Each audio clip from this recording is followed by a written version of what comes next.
Hello, it's sports handicapper Ian Cameron back with the daily MLB overnight betting line segment. We're going to take a look at the slate on Monday, May 9th. A medium-sized card, not a big one, but we've got a couple of interesting games to take a look at.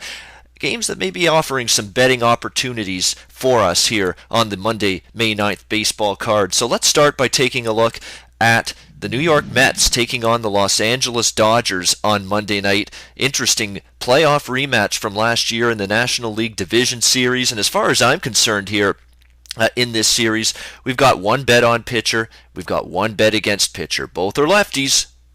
Do you know which ones are which? Which ones I'm talking about here? Which one is bet on? Which one's bet against? Well, if you've been listening and watching past videos with me here at Sportsbook Review, you'll know that I've been very, very pessimistic and not very confident in Scott Kazmir, the Dodgers lefty.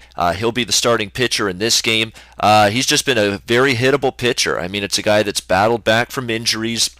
He's had so many stints on the DL, you need more than two hands to count how many times Kazmir's been hurt in his career. You give him credit for battling back from it and managing his way back into a starting pitching rotation, but he's getting hit hard on a regular basis. He surrendered 20 runs on 35 hits and 31.2 innings of work. The long ball, giving up home runs, a bit of a problem for Kazmir as well.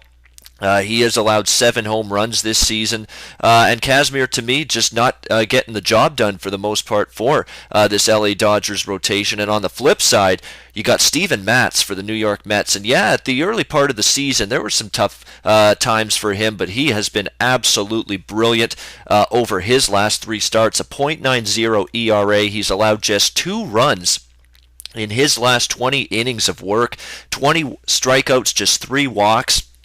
In those last 3 starts, and his track record against the Dodgers has been pretty good, including right here at Dodger Stadium. His one outing here in this ballpark last year, 6 innings of shutout baseball for Steven Matz against this Dodger lineup. So I think he is going to have the better of it over Scott Kazmir from a starting pitching perspective.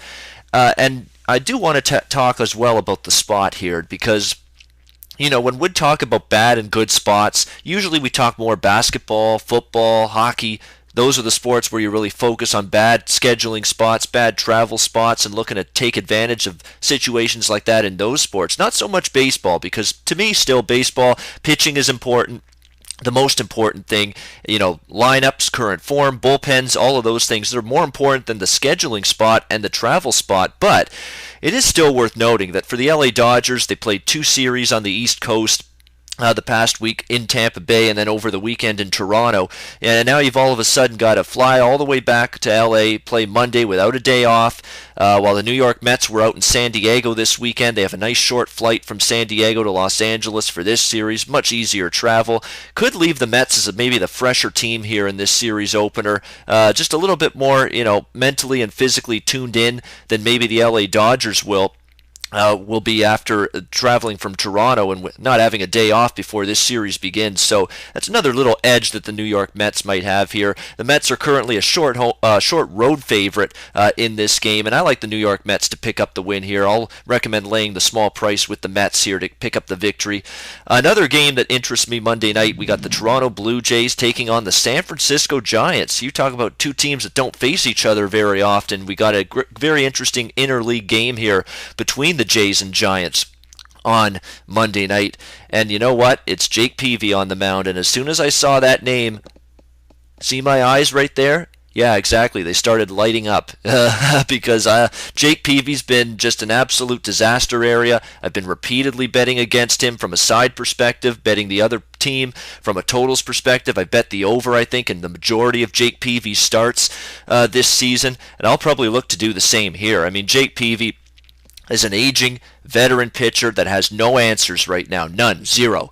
He's got nothing going for him. He's absolutely lost his confidence, and it doesn't really look like there's any end in sight, because you would think at some point things are going to get a little bit better for Jake Peavy, but it doesn't happen. You know, he got crushed against the Mets, 6 runs in 2 innings of work. You thought maybe he can bounce back against the Reds. No. That did not happen. 7 runs on 8 hits in 6 innings of work. Gave up 4 home runs in that game to the Reds. I mean, his numbers are just downright awful. He's got a 9.00 ERA overall.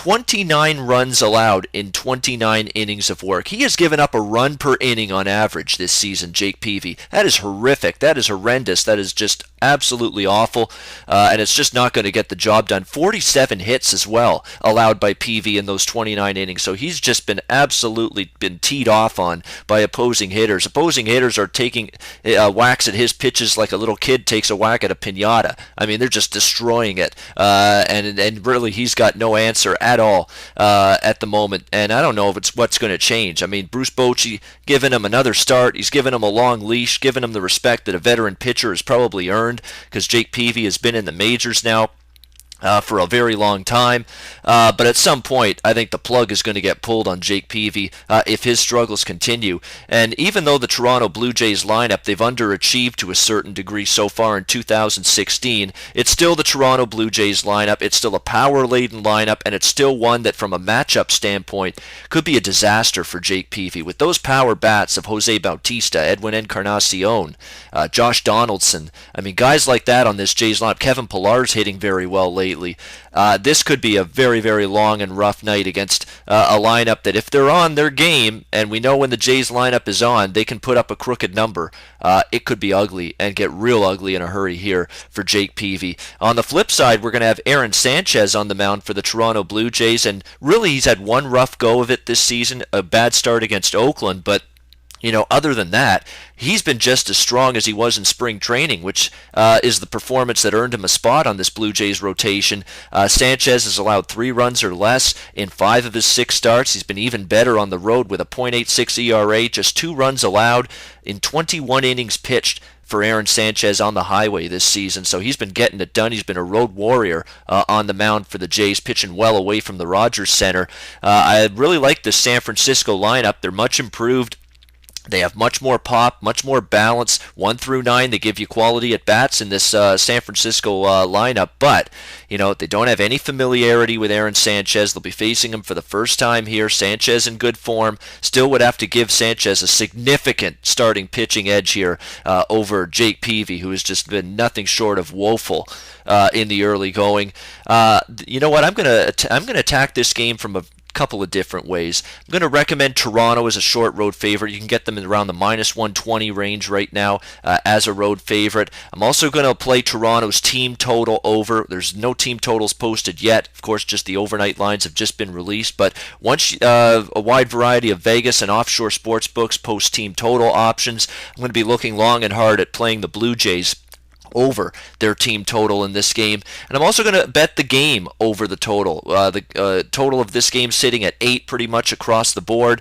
Yeah, I've got concerns about whether the Giants are going to be able to hit Aaron Sanchez. That would be the one concern with me for betting the game over the total. But the Blue Jays bullpen has been a disaster for most of the season. It's not been good, so even if Sanchez does pitch well, San Francisco will have an opportunity to get runs late in this game against a bit of a suspect Jays bullpen. So I'm going to look to lay the short price with Toronto, look to bet Toronto's team total over, and also look to bet this game up and over the total of 8 runs. And it's worth noting, too, the over a perfect 6-0 in Jake Peavy's starts this season. They've been flying over the total. So, again, with the Jays, if their bats come to play and they have a good approach against Jake Peavy, who's been throwing nothing but meatballs over home plate that have been just getting crushed repeatedly, if they have that good game plan at the plate, the Blue Jays, they really do have the potential probably to come close to that total of 8 runs or exceed it all by themselves. So I really do expect Toronto, again, you bet them 3 ways here. Toronto for the side, Toronto team total, and the game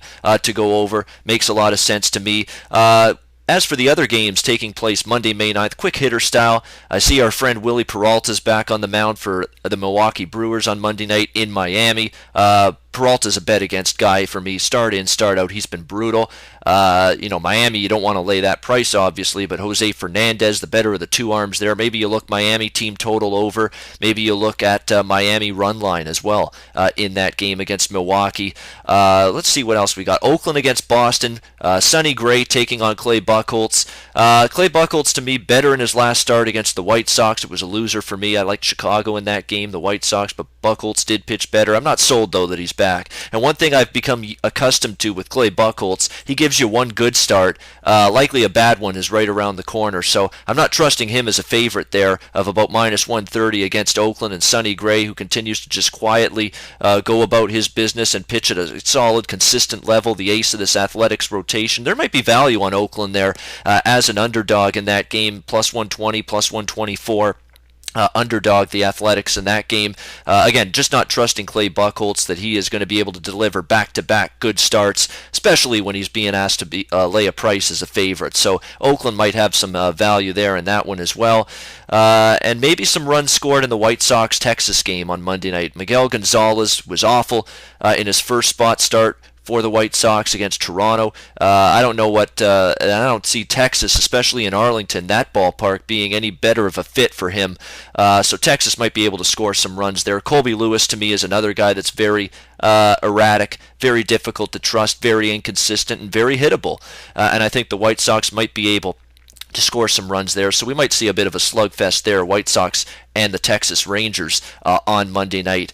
And other than that, that's about going to do it. I've pretty much covered all the games that I'm interested in from a betting perspective on the slate for Monday, May 9th. So that will wrap up our MLB Overnight Lines betting segment for the games taking place on Monday, May the 9th. I'm sports handicapper Ian Cameron for Sportsbook Review. As always, check out the website, sportsbookreview.com.